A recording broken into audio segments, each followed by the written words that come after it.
आपल्या येवला शहरात पारंपरिक पद्धत दरवर्षाप्रमाणे रंगपंचमी हा उत्सव खूप मोठ्या जोरात साजरा केला जातो आणि आम्ही त्याच्यासाठी इथे रंग खरेदी करण्यासाठी आलेलो आहे। इथे वेगवेगळ्या प्रकारचे कलर आणि एक सर्वांना एक याची आपली मी आमच्याकडून विनंती करतो की सगळ्यांनी नैसर्गिक कलर वापरावा जेणेकरून कोणाला याची हानी होणार नाही। आणि उद्या संध्याकाळी जो 5 वाजता जे सामने होतात ते अप्रतिम सामने असतात की ते बघण्यासारखे कुठून लांब लांबून सुद्धा लोक येवले शहरामध्ये येतात। सामने 2 ठिकाणी भरतात, एक टिळक मैदान आणि एक डीजे रोड। या ठिकाणी सर्व येवलेकरांनी रंगपंचमीच्या सामन्याचा उत्सव बघण्यासाठी यावं व त्याच्यामध्ये आनंद घ्यावा ही माझी इच्छा आहे। मी आहे श्रावणी, मी राहते येवला नाशिकच्या एका छोट्याशा गावामध्ये म्हणजे एरणगावमध्ये आणि तिथून आता मी इथे येवल्यामध्ये रंग खरेदी वगैरे करण्यासाठी आलेले आहे।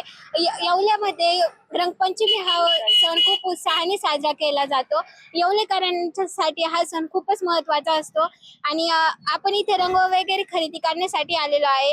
आता सध्या खूप रंग वगैरे इथं मस्तपैकी आलेले आहेत आणि इथं भरपूर सामान सुद्धा आलेले आहेत, वेगवेगळे पिचकाऱ्या वगैरे भरपूर काही आलेलं आहे।